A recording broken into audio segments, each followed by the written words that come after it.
அப்படி கம்யூனிஸ்ட் கட்சியிலிருந்து முரண்பட்டு வெளியில வந்த புலவர் கலியபெருமாள், தமிழரசன், இன்னும் பல முக்கியமான நபர்கள் சேர்ந்து உருவாக்குனது தான் தமிழ்நாடு விடுதலை படை அப்படிங்கிற அமைப்பு. புலவர் கலியபெருமாள் அவர்களுடைய மொத்த குடும்பமுமே இப்படி கைது செய்யப்பட்டு சிறையில வச்சு காவல்துறையால கண்மூடித்தனமா சித்திரவதை செய்யப்பட்டாங்க. அது மட்டும் இல்ல, அவருக்கு 2 மகள்கள் இருந்தாங்க. இவங்க 2 பேருமே அரியலூர்ல இருந்த கவர்மெண்ட் ஸ்கூல்ல படிச்சுட்டு இருந்தாங்க. கலியபெருமாள் கைது செய்யப்பட்டிருக்காரு அப்படிங்கிறது தெரிஞ்ச உடனே அதையே காரணமா வச்சு ஸ்கூல்ல இருந்து அந்த 2 பேரையுமே டிஸ்மிஸ் செய்ய வச்சாங்க கவர்மெண்ட்.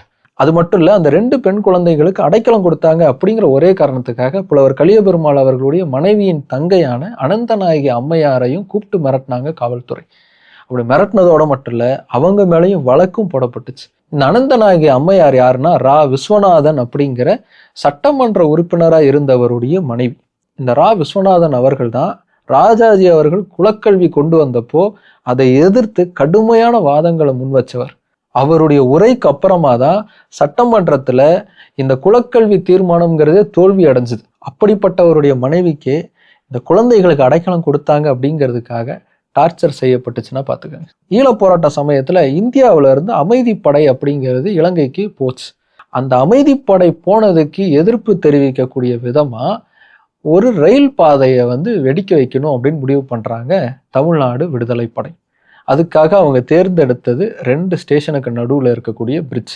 அரியலூர் ஸ்டேஷனுக்கும் சில்லக்குடி ஸ்டேஷனுக்கும் நடுவில் இருந்த மருதையாற்று பாலத்தில் பாம்பை வச்சுட்டு அதுக்கான தகவலை எல்லா அதிகாரிகளுக்கும் சொல்கிறாங்க.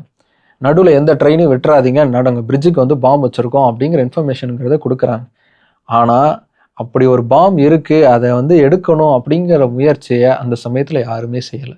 அந்த பிரிட்ஜுக்கு நடுவில் எப்பவும் போல மலைக்கோட்டை ட்ரெயினுங்கிறது போய் அந்த பாம்பு பிளாஸ்ட்டுங்கிறது நிகழ்ந்து 22 பேர் இறந்து போகிறாங்க.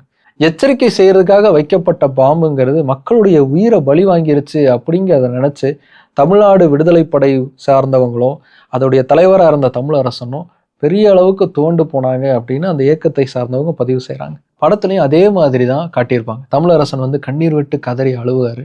விஜய் சேதுபதி அடுத்து என்ன செய்யறதுன்னு தெரியாமல் தவிச்சுக்கிட்டு நிற்பார். அந்த தவிப்போட அந்த சீக்வன்ஸுங்கிறத நிறுத்தியிருப்பாங்க. அடுத்தது கிளைமேக்ஸ்.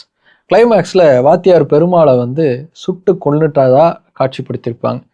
ஆனால் ரியல் லைஃப்பில் அப்படி தான் நடந்துச்சான்னு பார்த்தா இல்லை.